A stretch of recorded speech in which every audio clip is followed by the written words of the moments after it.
So welcome to our next video. We're going to uncrate a James Jean sculpture. First, let me take this packing slip out. We'll go ahead and get started.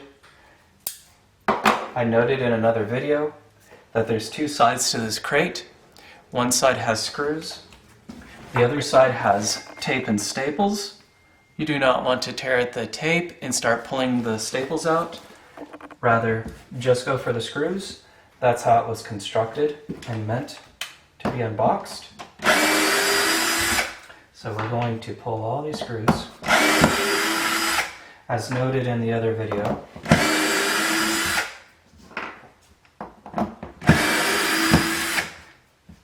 this crate can be reused. Not only saying that you can reuse it for shipping purposes, but rather for storage. If you're not yet ready to display your piece, you want to keep it as safe as possible.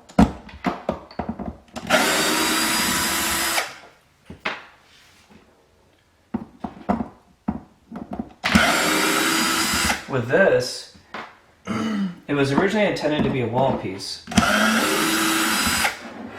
However, a lot of people may opt to use it on a shelf or in a cabinet or on a plinth or a pedestal.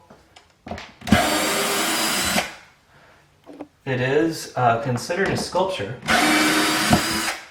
although it seems primarily two-dimensional. It's a bas relief, so meaning that it's kind of a hybrid between both sculpture and print. Not really print. It's made of bronze. So in this, we should have our certificate of authenticity.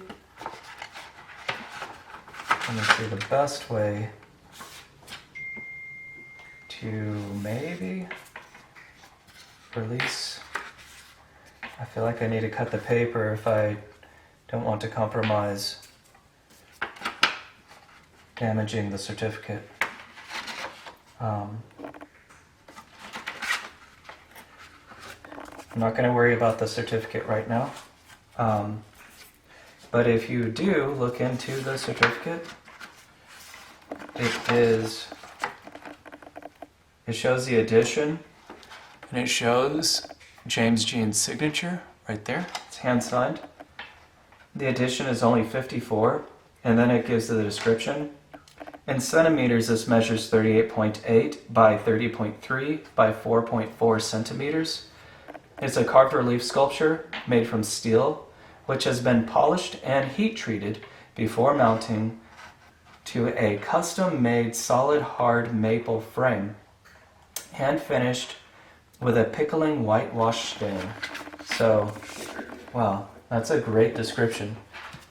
Reading a description like that makes me feel like I'm at a gourmet culinary establishment, reading the chef's, I guess, special.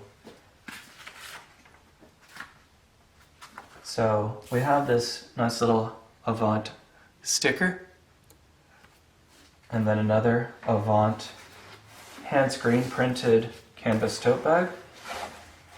Very nice touch. I guess technically you could put the artwork in here and transport it. I would advise against that. Use a crate if you need to transport it to another location. So now I'm going to switch to these gloves that are provided with the crate.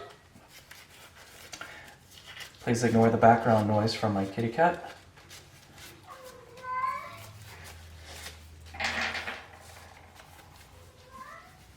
So we're going to place these white cotton gloves on, and then we will reveal the piece. So, little sheet of foam. And you can see here the sculpture. So this is the maple wood frame. This is also hand carved. It's a beautiful frame. As I lift the piece, it has a great deal of weight to it. It's very heavy. So on the back, you'll see what we call this keyhole hanging. There's not a lot of wood here, and there's a lot of weight here. So I would be very nervous hanging it. I'm sure that Avant knows what they're doing, but I think I'm going to display this as a shelf piece. So on the back, it actually has this holographic print that's sculpturally embossed, and then it also gives you the description. So, in loving memory, Slingshot, 2015 to 2021, and that's implying that he is now dead or retired, however you want to phrase it, hand signed by James Jean and hand numbered. As we flip it over, so after 2021, well, with the exception of the first week of 2021, well, I guess already produced. He's not going to produce any more of the character, Slingshot. He's had his run. He's been a really great character. So it brings to mind a couple of different questions. What other characters might be retired? Will Maze be retired? Will the woodcutter be retired? Or the editor? Also raises more questions. What new characters are we going to see? Are we going to see new characters? So, very beautiful, beautifully polished, beautifully printed, just simply gorgeous. But thank you.